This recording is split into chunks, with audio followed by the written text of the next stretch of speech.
En 1987, la petite ville de Saint-Romain-des-Bois-Village, perdue dans la campagne française, n'apparaissait ni sur les cartes touristiques, ni dans les reportages des médias nationaux.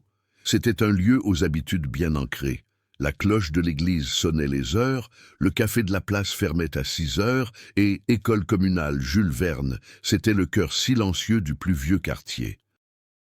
Là étudiaient les enfants d'ouvriers, de paysans et de fonctionnaires, des jeunes gens ordinaires, dans un endroit où il ne semblait pas se passer grand-chose, jusqu'au matin du 14 octobre 1987. Ce mercredi-là, 4 élèves de Terminal Hill ne sont pas rentrés chez eux. Aucune demande de rançon, aucun témoin fiable, aucun signe évident de violence. Juste des absences, des sacs à dos abandonnés dans les salles de classe, des vélos appuyés contre le mur de l'école. Un cahier oublié sur un bureau ouvert à une page d'exercice inachevée. La disparition ne s'est pas produite brutalement, comme un enlèvement au cinéma. C'est précisément ce qui la rend d'autant plus troublante. Tout semblait normal. Les cours se sont terminés à l'heure. Les professeurs ont pointé, le personnel a fermé les portes. Pourtant, 4 jeunes gens ont tout simplement disparu entre la fin d'après-midi et le début de soirée. L'enquête a débuté de manière classique. La police locale a bouclé l'école, interrogé les élèves et les professeurs, fouillé les environs, les bois voisins et les maisons abandonnées. Durant les premiers jours, l'hypothèse dominante était celle d'une fugue volontaire, des jeunes influencés par une musique étrangère, des idées politiques confuses, peut-être un pacte de rébellion juvénile. Cette version des faits était trop rassurante pour beaucoup d'adultes, mais cela n'a pas résisté aux détails. Les 4 étudiants avaient des profils distincts. Claire Morroel, studieuse et réservée, avait été acceptée dans une université de Lyon.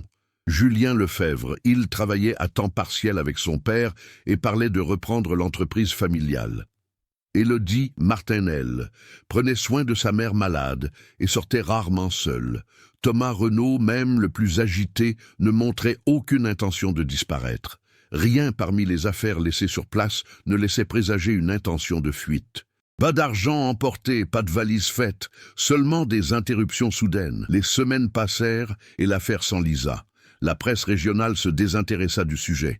La police, faute de moyens, classa l'enquête au bout de 8 mois. Officiellement, la disparition restait sans explication concluante. L'école ne fut plus jamais la même. Dans les années qui suivirent, l'école Jules Verne connut une chute brutale de ses effectifs. Les parents demandèrent des transferts. Les enseignants sollicitèrent des mutations. Des rumeurs commencèrent à circuler. Certains évoquaient d'anciens tunnels sous le bâtiment, d'autres des abus non signalés, d'autres encore des luttes intestines impliquant des responsables municipaux. Aucune de ces versions ne se confirma. Toutes coexistèrent dans le silence. En 1994, l'école était définitivement fermée. Le bâtiment était toujours debout, mais oublié. Fenêtres brisées, toit partiellement effondré, cours envahis par de hautes herbes et d'épaisses racines qui fissuraient le béton. Pendant des années, personne ne s'intéressa au terrain. La mairie n'avait pas les fonds nécessaires à la démolition, et le passé rendait tout projet impopulaire. 15 ans plus tard, en 2002, la ville a décidé de dégager au moins la zone pour éviter les accidents. C'est alors que Henri Dubois, un jardinier sous contrat, pénétra pour la première fois dans la vieille cour d'école. Henri n'était pas un homme curieux. Âgé de 58 ans, il souffrait des genoux et suivait une routine bien rodée. Son travail était simple, tondre la pelouse, enlever les débris en surface, niveler le terrain. Il ne posait pas de questions sur les lieux abandonnés. Ces lieux avaient toujours des histoires et il préférait ne pas les entendre. Le 3e matin de travail, alors que j'enlevais une épaisse couche de racines près de l'ancienne aire de jeu, la lame de la houe s'est enfoncée dans le sol. Il a heurté quelque chose qui n'était pas une pierre. C'est ce son qui l'a fait s'arrêter. Un bruit sec et métallique, trop creux pour être du béton. Henri s'agenouilla avec difficulté et commença à creuser à main nue. La terre était compacte, comme si elle avait été remuée des années auparavant, puis oubliée.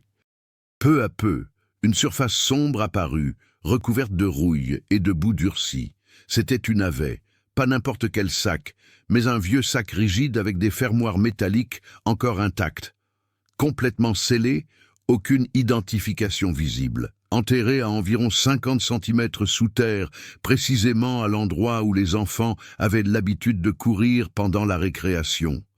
Henri n'a pas essayé de l'ouvrir. Il a appelé le superviseur, qui a appelé la mairie, qui a appelé la police. À l'arrivée des policiers, la cour était de nouveau bouclée, comme en 1987. Le même portail rouillé, le même ruban de sécurité, le même silence pesant. Quelques habitants de longue date reconnurent les lieux et s'arrêtèrent à distance, observant sans s'approcher. Le sac fut délicatement retiré et déposé sur une table de fortune à l'intérieur de l'école. L'intérieur du bâtiment sentait le moisi et la poussière. Des affiches décolorées, avec des dates que personne n'avait pris la peine d'effacer, étaient encore accrochées au mur. Avant d'ouvrir la valise, un des policiers fit remarquer, presque à voix basse, qu'elle ne contiendrait probablement rien. Un objet oublié, peut-être de vieux déchets, un vestige d'abandon, mais personne là-bas n'y croyait vraiment. Car, avant même d'être ouverte, la valise avait déjà accompli quelque chose qui ne s'était pas produit depuis 15 ans. Cela a fait ressurgir un passé que toute la ville avait tenté d'enfouir. La réouverture informelle de l'affaire n'a pas été annoncée officiellement, mais la nouvelle de la valise s'est répandue comme une traînée de poudre Saint-Romain-des-Bois, quelques heures. Dans les petites villes, l'information ne circule pas rapidement. Elle infiltrelle, passe devant le comptoir de la boulangerie, traverse le salon de coiffure et se joint aux conversations tranquilles qui suivent la messe. En moins d'une journée, tout le monde était au courant. Quelque chose avait été découvert dans la cour de l'ancienne école. La police régionale a dépêché une équipe réduite, dirigée par capitaine Marianne, le duc Marianne, muté d'Orléans quelques mois auparavant, n'avait aucun lien affectif avec l'affaire de 1987, ce qui satisfaisait le conseil municipal. Elle était perçue comme une personne capable de se tourner vers l'avenir, sans le poids de la culpabilité locale d'antan. Pourtant, il n'a fallu que quelques heures à l'intérieur de l'école Jules Verne pour se rendre compte que le bâtiment n'était pas qu'une structure abandonnée, mais un véritable centre d'intérêt, dossier physique des omissions. Les salles de classe étaient bien trop bien rangées pour un lieu si vite oublié. Les tableaux noirs portaient encore les traces de formules à moitié effacées. Dans une armoire fermée à clé, de vieux cahiers s'empilaient, étiquetés par des classes qui n'avaient jamais obtenu leur diplôme. Rien ne semblait avoir été vraiment rangé. La valise fut ouverte en fin d'après-midi, à l'abri des regards indiscrets. À l'intérieur, il n'y avait pas de restes humains, comme certains l'avaient craint, mais son contenu était, d'une certaine manière, plus troublant. Il y avait vêtements pliés déjà abîmés par l'humidité. Une veste en jean d'enfant, un t-shirt avec le nom de l'école imprimé dessus, une basket usée dont les semelles sont encore couvertes de boue séchée. Parmi les objets, des effets personnels, un bracelet de perles, un porte-clés en métal en forme de tour, un petit carnet à couverture bleue. Au fond de la valise, soigneusement emballé dans du plastique, se trouvaient 4 documents scolaires, formulaires d'inscription originaux, avec photos et signatures des étudiants disparus en 1987. Rien n'expliquait directement ce qui s'était passé, mais tout semblait indiquer que, intention, ces objets n'avaient pas été jetés.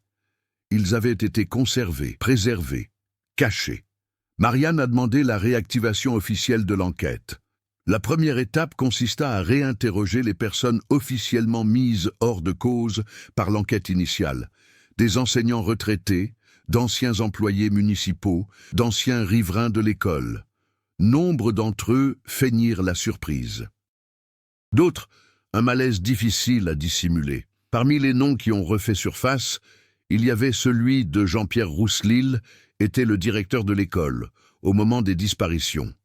En 1987, âgé de 52 ans, il était réputé pour sa rigueur et son obsession de la discipline et de l'image de l'établissement. Après la fermeture de l'école, il a déménagé dans une autre région et a pris sa retraite sans incident. Roussel a toujours nié tout dysfonctionnement dans la gestion quotidienne de l'établissement. Il affirmait que l'école était sûre, bien organisé et exemplaire. Mais d'anciens enseignants se souvenaient de son refus des inspections externes et de son attitude agressive face aux plaintes informelles. Un autre nom a refait surface, de manière moins visible mais avec plus de persistance. Luc Bernardil fut le concierge de l'école pendant près de 20 ans.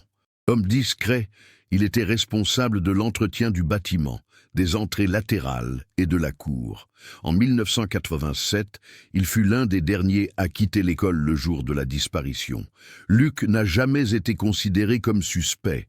Il avait un alibi partiel, vivait seul et était perçu comme quelqu'un de trop inoffensif pour être impliqué dans une affaire grave.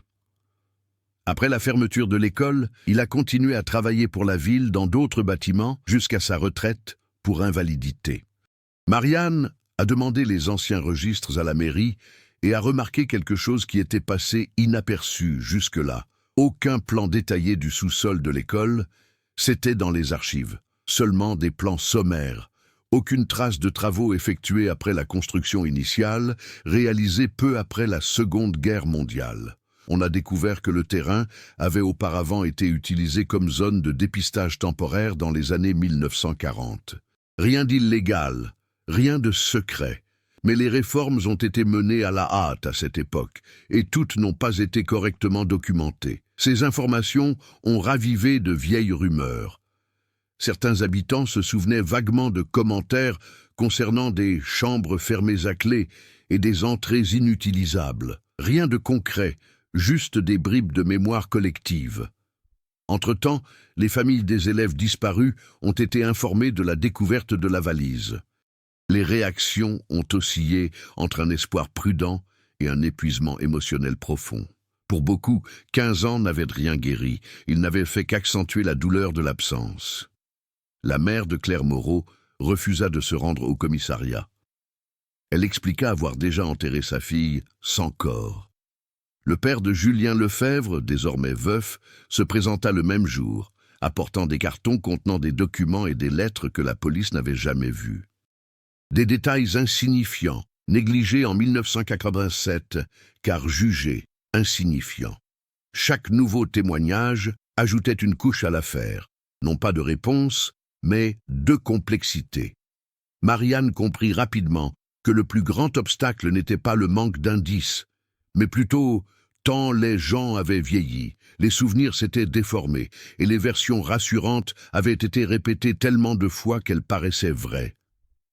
La valise, enfouie sous la terrasse, n'était pas un simple objet. C'était le choix de quelqu'un qui connaissait les lieux, qui savait où creuser, qui était convaincu que cet endroit ne serait plus jamais dérangé. Et cela menait à une conclusion inconfortable. Ce qui est arrivé aux étudiants n'était pas dû au hasard, ni à quelqu'un de l'extérieur. L'école n'était pas qu'un simple décor, elle avait joué un rôle actif dans l'histoire. La réouverture officielle du dossier a engendré plus de tension que de soulagement à Saint-Romain-des-Bois. La ville, habituée à ignorer le passé, était désormais contrainte de vivre avec lui. Marianne Leduc l'a ressenti dès les premiers jours. Des appels anonymes raccrochaient avant même que le premier mot ne soit prononcé. Des portes se fermaient avec une douceur excessive, des réponses trop brèves à des questions simples. Le capitaine décida de commencer par ce qui n'avait pas été fait en 1987. L'école a fait l'objet d'une inspection complète. Des équipes techniques ont analysé le sol de la cour à l'aide d'équipements modernes. Le résultat a été immédiat et inquiétant. Anomalies souterraines. Ils ont signalé des zones creuses sous la surface, ce qui est incompatible avec les documents officiels du bâtiment.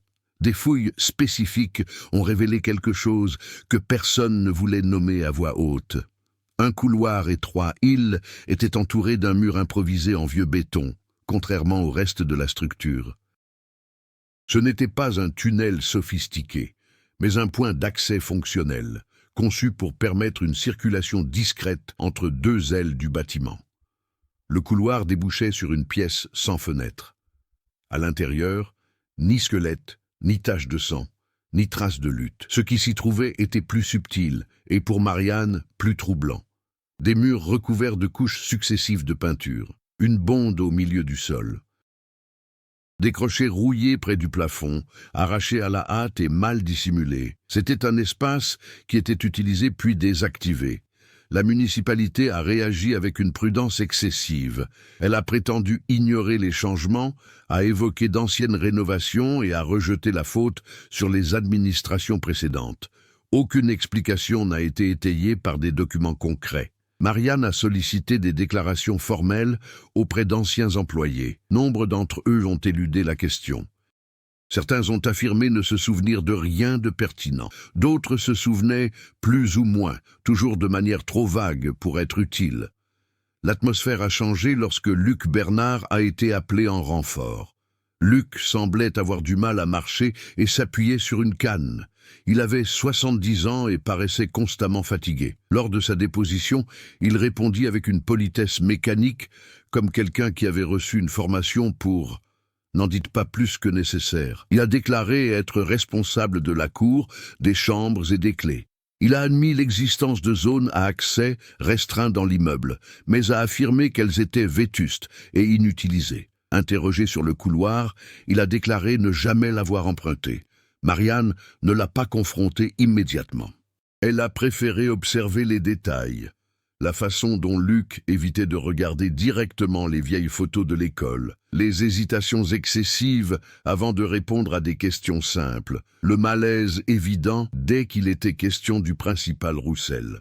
Entre-temps, de nouveaux témoignages d'anciens élèves ont commencé à émerger, non pas à l'initiative de la police, mais par peur.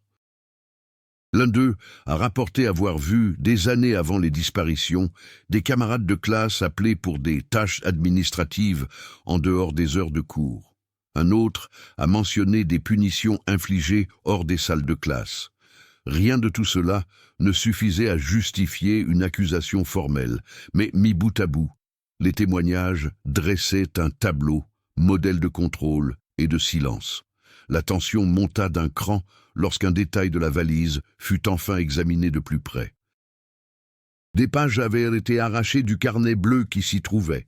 Au verso de la dernière page, une note presque illisible disait simplement « Si nous restons ici après les cours, personne ne nous verra ». L'écriture a été identifiée comme étant celle d'Élodie Martin. Ce n'était ni un aveu, ni un appel au secours. C'était une observation anodine, le genre de chose qui paraît tout à fait logique avant quelque chose ne va pas. La presse régionale s'est emparée de l'affaire avec véhémence. Les gros titres évoquaient des secrets enfouis et une école du silence. La municipalité a fait pression sur Marianne pour qu'elle mette fin aux fuites. Elle a réagi en fournissant des rapports officiels et en demandant des ressources supplémentaires. Entre-temps, les habitants les plus âgés commencèrent à se retirer de la communauté. Certains évitaient de passer près de l'école. D'autres défendaient ouvertement des figures du passé, comme Roussel, affirmant qu'il s'agissait d'exagérations modernes. Le conflit n'est plus seulement une affaire d'enquête, il est devenu social. Marianne comprit que chaque avancée suscitait de la résistance, non seulement de la part de quelques individus, mais de toute une ville qui avait appris à survivre en ignorant certaines questions. Et plus l'affaire avançait, plus il devenait évident que la valise n'avait pas été enterrée pour dissimuler un crime isolé, mais pour sceller un accord tacite, créé par plusieurs personnes, à une époque où personne ne voulait trop en voir. Au fil de l'enquête, l'affaire ne se limitait plus à la disparition des 4 étudiants. D'autres éléments, auparavant périphériques, se sont révélés essentiels, dévoilant un enchevêtrement de petites décisions, d'omissions répétées et de facilités acceptées sans discussion. L'une de ces lignées est apparue de Hélène Roussel-Marianne, fille de l'ancien directeur, a demandé à être contactée, conformément à la procédure habituelle, sans s'attendre à des révélations majeures. Hélène, désormais institutrice dans une ville voisine, a accepté de parler, à condition de ne pas être enregistrée. Elle ne défendit pas son père. Elle ne l'accusa pas non plus directement. Elle décrivit simplement un climat familial rigide, marqué par de longs silences et l'obsession de Jean-Pierre pour la réputation. D'après elle, le moindre problème à l'école était perçu comme une menace personnelle. Les plaintes, même vagues, étaient accueillies avec irritation. Hélène a mentionné quelque chose qui n'avait jamais été consigné dans les documents officiels.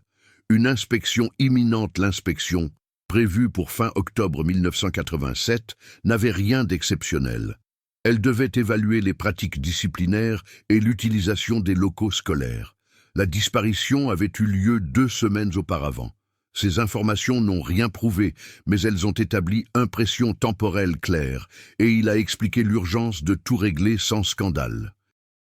Une autre intrigue secondaire a émergé des archives de la mairie. Un jeune employé, en numérisant d'anciens documents, a trouvé des références croisées à paiements extraordinaires. Des paiements ont été effectués à des prestataires de services peu après la fermeture de l'école. Des montants modestes et fragmentés, répartis entre différentes lignes budgétaires, pris individuellement, rien d'illégal. Ensemble, ces paiements laissaient supposer un travail non clairement déclaré. Parmi les bénéficiaires figurait le nom de Luc Bernard. Confronté une nouvelle fois à la situation, Luc réagit avec une irritation sans précédent. Il nia toute malversation, affirmant que les paiements servaient à couvrir des frais d'entretien. Sa voix, jusque-là contenue, trembla lorsqu'il mentionna l'école pour la première fois. Il ne pleura pas, il ne s'agita pas, il perdit simplement le contrôle de ses paroles. Parallèlement, Marianne se heurta à des résistances internes. Lors d'une réunion à huis clos, un supérieur suggéra que l'affaire prenait des proportions inutiles. Il fit valoir qu'il n'y avait ni cadavre, ni aveu, ni preuve directe, et que persister pourrait entraîner des poursuites contre l'État. Marianne a répondu objectivement. Son travail n'était pas de protéger les institutions, mais répondre aux faits. La pression s'est accrue lorsqu'un journaliste a publié un article insinuant que l'école avait servi à des châtiments illégaux, avec la complicité tacite des autorités locales. La ville s'est divisée. Certains exigeaient des réponses. D'autres accusaient l'enquête de ternir la mémoire de personnes désormais incapables de se défendre. Entre-temps, un détail apparemment mineur prit de l'importance. De vieilles photographies de la cour montraient, prises à différentes années, des changements subtils dans le sol exactement à l'endroit où le sac a été trouvé. Quelques irrégularités mineures, des réparations de béton, des réparations non documentées. Rien de particulièrement remarquable, mais suffisamment pour indiquer que quelqu'un était retourné à cet endroit plus d'une fois. L'élément le plus délicat, cependant, venait de la famille elle-même. Le père de Thomas Renaud a remis à la police une lettre qu'il n'avait jamais montrée à personne. Datée de quelques jours avant sa disparition, cette lettre expliquait que son fils devait régler un problème à l'école et qu'il n'y avait pas lieu de s'inquiéter. La lettre ne faisait mention ni de peur ni d'accusation, seulement d'urgence. Cette accumulation de récits parallèles n'a pas détourné l'attention. Au contraire, elle a resserré l'étau. Chaque nouvelle information réduisait la place laissée aux versions accidentelles ou individuelles. Il devenait de plus en plus évident que la disparition des étudiants n'était pas un événement isolé, mais le résultat un petit système, entretenu par des hiérarchies, des silences, et la certitude que le temps effacerait tout. Le problème, c'est que le temps ne l'avait pas effacé. La valise, le couloir, les paiements, le contrôle évité, tout convergeait vers un point commun. Quelqu'un avait décidé que préserver l'institution était plus important que de protéger 4 jeunes. Et maintenant, 15 ans plus tard, cette décision commençait à avoir des conséquences néfastes. Le tournant n'est pas survenu avec des aveux ou la découverte de restes humains. Il est venu de quelque chose de plus simple, et pour cette raison même, de dévastateur. Lors de l'examen final du matériel trouvé dans la valise, un spécialiste a remarqué une incohérence presque imperceptible. La veste en jean pour enfants, elle ne correspondait à aucun des 4 élèves disparus. Elle était plus petite. Son état d'usure était différent. Sa présence à cet endroit était incohérente. L'objet a été comparé aux anciens registres de découverte et de dons de l'école.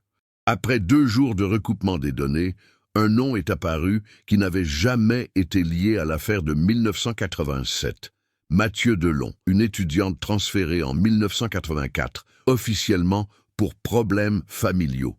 Mathieu n'avait pas disparu. Il avait simplement disparu des registres de l'école locale. Marianne a demandé l'accès au dossier de transfert complet. Ce dernier était bien trop superficiel. Aucun parcours scolaire détaillé, aucun rapport psychologique, aucune justification signée par les tuteurs légaux. Juste un tampon et la signature de Jean-Pierre Roussel. Le capitaine a ordonné qu'on retrouve Mathieu Delon. Il a été retrouvé à Marseille, vivant sous une fausse identité et travaillant comme technicien de maintenance dans un hôpital. Il avait 34 ans lorsqu'il a accepté de parler à la police. Il n'a manifesté aucune surprise lorsqu'on l'a interrogé, seulement de la résignation. Lors de son témoignage, Mathieu n'a pas cherché à construire un récit. Il s'est contenté de répondre aux questions par des phrases courtes, comme quelqu'un qui aurait répété le silence pendant des années. Il a confirmé qu'en 1984, il avait été emmené dans une pièce à l'extérieur du bâtiment principal, à titre de sanction disciplinaire. Il a déclaré ne pas pouvoir expliquer ce qui s'était passé là-bas, seulement que personne n'en parlait. Les élèves ont compris trop vite ce qu'ils étaient autorisés à demander. Mathieu n'a pas fait état de violences explicites. Il a signalé peur, organisé un système fondé sur l'isolement, l'humiliation et les menaces voilées. Il a déclaré qu'à un certain moment, il s'était rendu compte que d'autres étudiants étaient emmenés au même endroit. Lors de sa mutation, il n'y a pas eu d'adieu. Juste une brève réunion, des documents signés et l'avertissement que c'était pour le bien de tous. En voyant les photos de la valise, Mathieu resta silencieux pendant près d'1 minute. Puis, il désigna le manteau. Celui-là était à moi. Cette révélation a complètement changé le cours de l'enquête. La valise n'avait pas été enterrée simplement pour dissimuler le sort des 4 étudiants disparus. C'était une autre raison, ou fichier non intentionnel. Elle a collecté des objets appartenant à des élèves qui, à différentes époques, avaient subi le même système de punition informelle. Cela signifiait que ce qui s'était passé en 1987 n'était pas un cas isolé. C'était le moment où la situation a dégénéré. Marianne a réuni l'équipe le soir même. Pour la première fois, l'affaire a cessé d'être traitée comme une disparition et a commencé à être analysée comme dissimulation institutionnelle des pratiques abusives, aboutissant à un événement irréversible. Quelques heures après la révélation, Jean-Pierre Roussel fut pris d'un malaise soudain à son domicile. Il fut hospitalisé dans un état grave. Il n'y eut ni interrogatoire ni confrontation directe. Luc Bernard, informé de cette nouvelle piste d'enquête, a demandé un avocat. Le point de bascule avait été atteint. L'histoire ne portait pas sur la disparition de 4 jeunes gens, mais à propos, combien ont failli disparaître et qui a décidé quelles histoires seraient effacées. L'identification de la veste de Mathieu Delon a brisé le dernier fragile équilibre qui maintenait le silence à Saint-Romain-des-Bois. La ville a réagi comme un organisme blessé. Des parties se sont affrontées, d'autres ont tenté de se défendre, et certaines ont tout simplement cessé de fonctionner. La mairie a convoqué une conférence de presse impromptue. Le discours était technique, prudent et excessivement neutre. Il évoquait des procédures obsolètes incompatibles avec les normes actuelles, évitant tout terme impliquant une responsabilité directe. Cette stratégie a pourtant produit l'effet inverse. Pour de nombreux habitants, elle a été perçue comme la continuation des mêmes agissements qui avaient permis la dissimulation initiale. La capitaine Marianne Leduc a commencé à bénéficier d'une protection institutionnelle minimale. Son supérieur lui a clairement fait comprendre, lors d'une conversation privée, que l'affaire touchait désormais à des enjeux sensibles. Elle n'a pas été relevée de ses fonctions, mais elle a compris que chaque rapport serait scruté à la loupe par des considérations politiques. Les familles des élèves ont réagi de différentes manières. La mère de Claire, qui avait auparavant refusé de se rendre au commissariat, s'y est présentée à l'improviste. Elle n'a posé aucune question, elle a seulement demandé à voir la valise. Elle a examiné chaque objet en silence, comme pour confirmer quelque chose qu'elle avait toujours su, sans jamais avoir pu le formuler. En apprenant l'implication d'autres élèves, le père de Julien a réagi avec une colère contenue. Pour lui, L'idée d'un système était pire que celle d'un crime isolé. Cela signifiait que quelqu'un avait eu le temps et le choix. Mathieu Delon, quant à lui, a subi une dépression nerveuse quelques jours après le témoignage. Non par peur d'être démasqué, mais sous le poids tardif de la confirmation. Pendant des années, il avait cru que son départ était un événement isolé. À présent, il comprenait que ce n'était pas le cas, parti d'un motif. Luc Bernard a cessé de répondre aux convocations informelles. Son avocat a invoqué des problèmes de santé. Parallèlement, d'anciens documents médicaux indiquaient des absences fréquentes vers 1987, coïncidant toujours avec des travaux de rénovation non documentés dans le bâtiment scolaire. La réaction la plus inattendue est venue de la police locale elle-même. 2 officiers retraités ont demandé à parler à Marianne. Ils n'ont apporté aucune preuve matérielle, mais un élément tout aussi précieux, le contexte. Ils ont rapporté qu'au moment de la disparition, il y avait eu une consigne implicite de ne pas perturber la ville, de régler l'affaire rapidement et d'éviter les hypothèses impliquant des responsables politiques. Rien n'a été mis par écrit, mais tout le monde a compris. Entre-temps, de nouvelles allégations ont commencé à émerger spontanément. D'anciens élèves, désormais adultes, ont relaté des expériences similaires, jamais identiques, mais liées par le même schéma d'isolement et de silence. Ils ne parlaient pas d'agression directe, mais de quelque chose de plus difficile à prouver. Intimidation systématique, pratiquée dans des lieux sans témoins.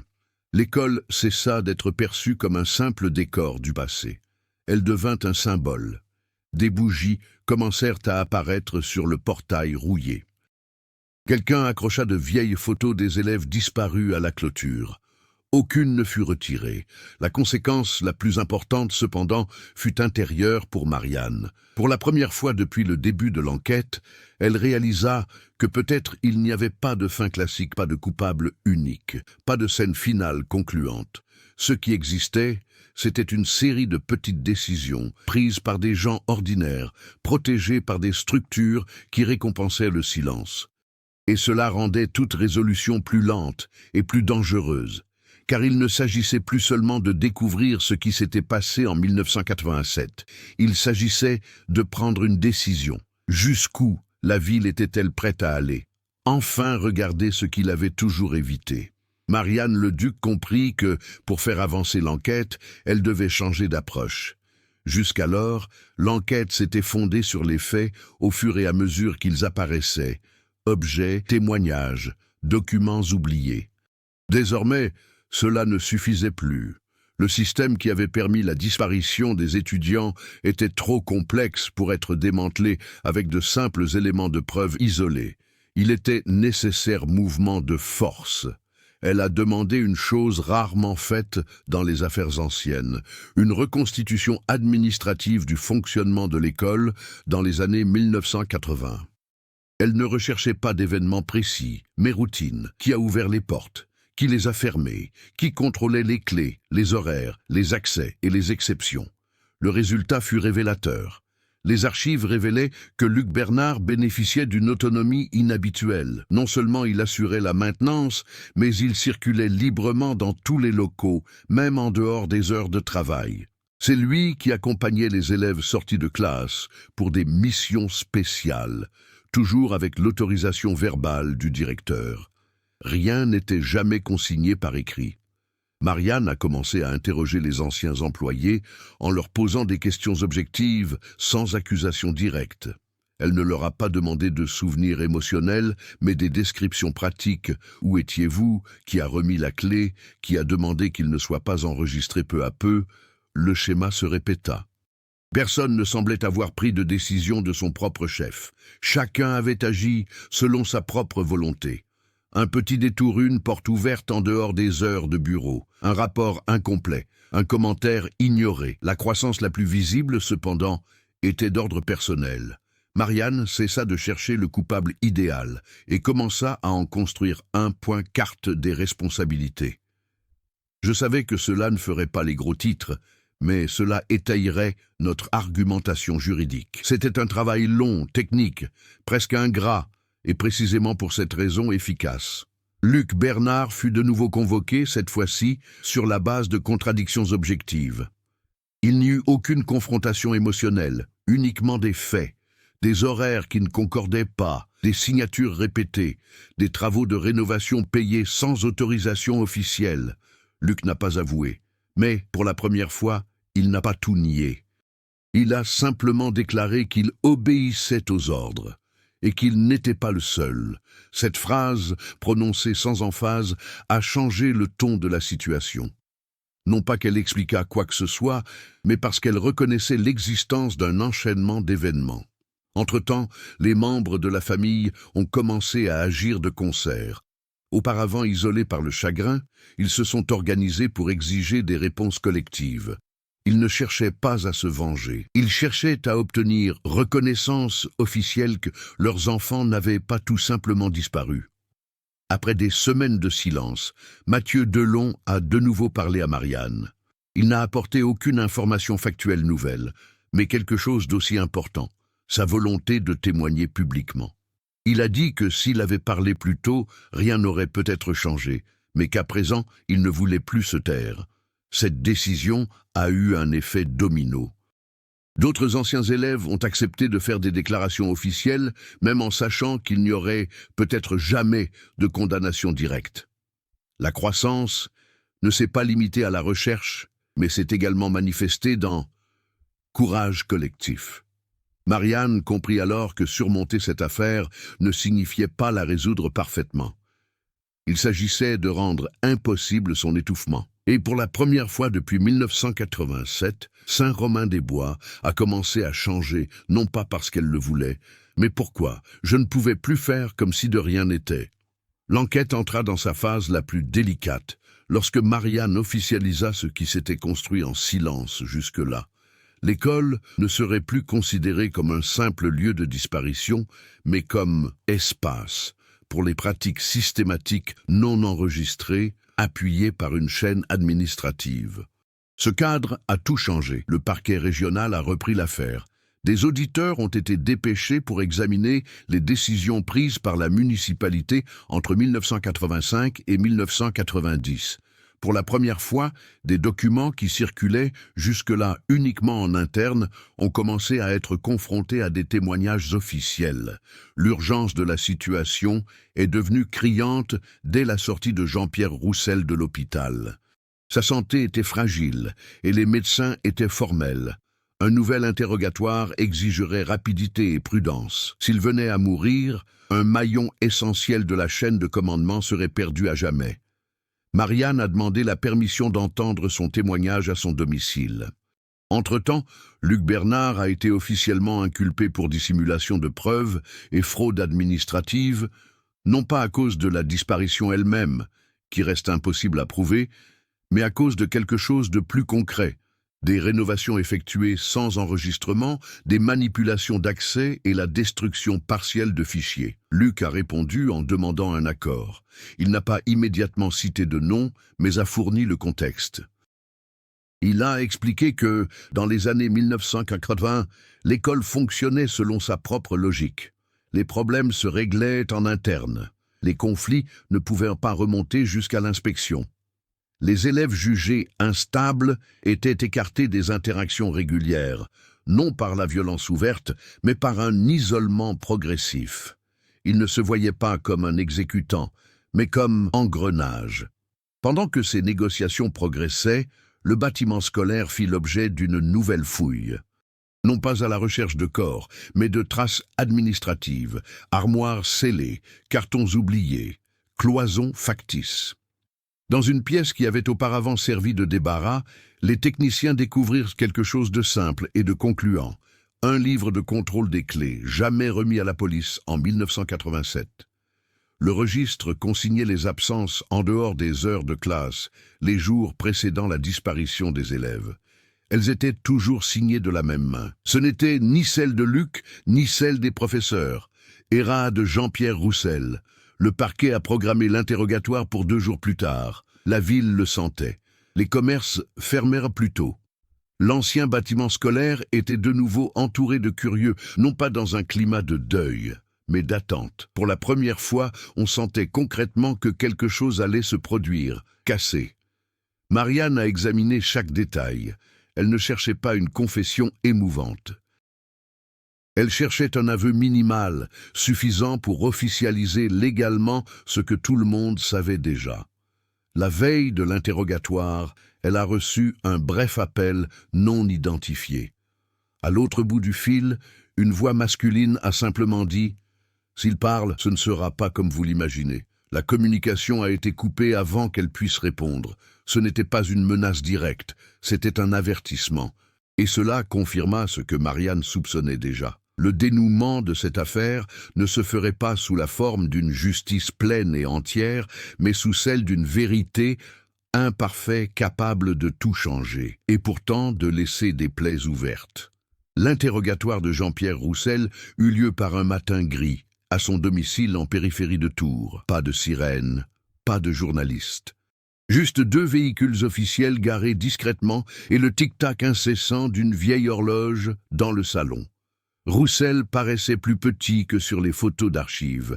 Son corps était voûté, sa respiration superficielle, ses mains posées sur les accoudoirs du fauteuil. Malgré tout, quelque chose demeurait intact en lui, la maîtrise de son image. Marianne était assise au premier rang, sans enregistreur visible au premier abord. Elle commença par des questions objectives, date, procédure, signature. Roussel répondit avec une précision surprenante, comme s'il dirigeait encore l'école. Lorsque le manuel de contrôle des clés fut posé sur la table, la première fissure apparut. Non pas une surprise, mais un calcul. Roussel a reconnu l'écriture. Il a reconnu les heures. Il a reconnu les retraits effectués en dehors des heures de travail. Il ne l'a pas nié. Ce qu'il a nié, c'est l'intention criminelle. Il a déclaré que l'établissement était confronté à des cas difficiles, des élèves qui perturbaient l'équilibre et subissaient des pressions de la part des parents, des inspecteurs et de la municipalité. Il a précisé que l'isolement était temporaire, correctif et nécessaire. Il n'a jamais évoqué de sanctions illégales ni de violence. Marianne posa alors la question qu'elle avait évitée jusqu'à ce moment. Et qu'en est-il des 4 étudiants disparus en 1987 ? Le silence dura plus longtemps que toute réaction précédente. Roussel prit une profonde inspiration et dit quelque chose que personne ne s'attendait à entendre. Ils n'ont pas disparu là. Cette déclaration a été perçue comme un changement soudain dans le récit. Il expliqua avec une froideur administrative que le système d'isolement avait fonctionné pendant des années sans incident grave, jusqu'en octobre. Selon lui, les 4 étudiants n'avaient pas été placés en isolement à titre de punition, mais parce que ils en savaient trop. Ils avaient découvert l'existence de l'espace et menaçaient de parler lors de l'inspection imminente. Selon Roussel, cette décision visait à gagner du temps, à les faire sortir de l'école en fin d'après-midi et à les emmener hors de la ville sous prétexte d'une réunion disciplinaire extraordinaire. Ils étaient censés revenir le lendemain. C'est tout. Roussel n'a pas précisé qui conduisait. Il n'a pas dit où ils avaient été emmenés. Il a seulement dit que quelque chose a mal fonctionné, un accident, une décision prise par quelqu'un qui n'était pas préparé. Quand Marianne lui a demandé qui, il a détourné le regard pour la première fois. « Monsieur Luc n'était pas fait pour ce rôle », murmura-t-il. Mais il obéit. Il n'y a pas eu d'aveu formel d'homicide. Aucun corps n'a été retrouvé. Ce qui s'est produit est juridiquement dévastateur. L'aveu d'enlèvement illégal de mineurs sous de faux prétextes, avec la participation de fonctionnaires, suivi de la dissimulation délibérée de preuves. Avant que l'interrogatoire ne puisse commencer, Roussel a été pris d'un malaise. L'équipe médicale est intervenue. Le témoignage a été suspendu. Quelques heures plus tard, Jean-Pierre Roussel décédait à l'hôpital. La révélation finale survint le même jour, mais par un chemin différent. Luc Bernard, informé du décès du réalisateur, a demandé la parole. Il n'a pas cherché à se justifier. Il a simplement remis une vieille carte dessinée à la main indiquant un point hors de la ville. une ancienne décharge utilisée dans les années 1980, désormais recouverte de végétation et officiellement désaffectée. Les recherches ont permis de recueillir des traces trop fragmentaires pour une identification complète, insuffisante pour une conclusion définitive, suffisante pour confirmer que le retour en arrière n'a jamais été une option. Le point culminant n'a pas apporté de catharsis. Cela a engendré quelque chose d'encore plus troublant. La certitude que la vérité n'existait que par fragments et que quelqu'un avait décidé, des décennies auparavant, que cela suffirait pour aller de l'avant. La mort de Jean-Pierre Roussel mit fin à toute possibilité d'établir un récit complet et continu des faits. Il ne restait plus qu'une procédure judiciaire étayée par des fragments, documents, témoignages incomplets, cartes imprécises et décisions rendues trop tard. Malgré tout, pour la première fois, la disparition des étudiants cessa d'être considérée comme un mystère abstrait et fut officiellement reconnue comme tel, résultat d'actions institutionnelles illégales. Luc Bernard a été condamné. Non pas pour la disparition elle-même, mais pour dissimulation de preuves, fraude administrative et participation à l'enlèvement de mineurs. La peine fut courte, limitée par son âge et son état de santé, mais elle revêtait une forte portée symbolique. Pour la première fois, une personne assumait légalement une part de responsabilité. La municipalité a présenté des excuses publiques. Le texte, examiné minutieusement par des juristes et analysé mot à mot, contenait un élément inédit. La reconnaissance que des failles structurelles avaient permis des abus et un silence prolongé. Aucun nom n'était cité, aucun détail n'était fourni. Mais ce texte a mis à mal le discours rassurant selon lequel rien n'aurait pu être fait. Pour les familles, le résultat a été inégal. La mère de Claire a enfin pu faire déclarer officiellement le décès de sa fille, chose qu'elle avait évitée pendant 15 ans. Elle a dit que ce n'était pas l'acceptation, mais fermeture administrative. Le strict minimum nécessaire pour survivre. Le père de Julien refusait de participer à toute cérémonie publique.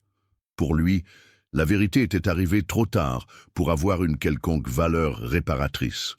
Mathieu Delon a témoigné lors d'une audience publique, non pas en tant que victime directe des événements de 1987, mais comme preuve vivante de l'existence de ce système. Son témoignage était sobre, mais précis. Et, précisément pour cette raison, impossible à ignorer. L'ancienne école fut finalement démolie. À sa place, la ville érigea un petit mémorial discret, sans symbole religieux ni formule solennelle. Seuls 4 noms, gravés dans le métal, avec leur date de naissance et aucune date de décès. Marianne Leduc a demandé sa mutation quelques mois plus tard. Non pas par échec, mais par épuisement. Elle savait qu'elle avait mené l'affaire jusqu'au bout des limites légales. Elle savait aussi que certaines vérités ne peuvent être pleinement saisies. Saint-Romain-des-Bois reprit son cours. Le café ferma à 6 heures. La cloche sonna les heures. Mais quelque chose avait définitivement changé. La ville avait appris que le silence laisse aussi des traces, et que parfois ce qui est enterré ne disparaît pas. Il ne lui reste plus qu'à attendre le bon moment pour être trouvé. Des années plus tard, alors que l'affaire était presque tombée dans l'oubli, un groupe d'élèves, par simple curiosité, visita le mémorial. L'un d'eux demanda pourquoi aucune date de décès n'était gravée. Le professeur répondit que dans certaines histoires, la ville n'avait jamais su précisément quand tout s'était terminé. Seulement quand, il n'était plus possible de faire semblant. Ce jour-là, le vent souleva des feuilles mortes qui recouvrirent les 4 noms gravés sur les métaux. Aucun ne fut arraché. Pour la première fois, cela ne ressemblait plus à un abandon, mais à une permanence. Des histoires comme celle-ci n'existent pas seulement pour être lues, elles existent pour être se souvenaient.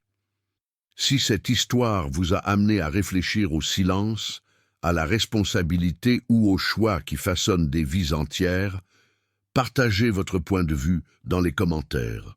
Votre lecture pourrait ouvrir des dialogues que beaucoup évitent encore. Si vous croyez que les histoires vraies, profondes et humaines méritent d'être mises en valeur, abonnez-vous à la chaîne, Découvrez de nouvelles histoires qui explorent les mystères, les vérités cachées et leurs conséquences bien réelles. Parfois, raconter une histoire est le premier pas pour éviter qu'elle ne soit à nouveau oubliée.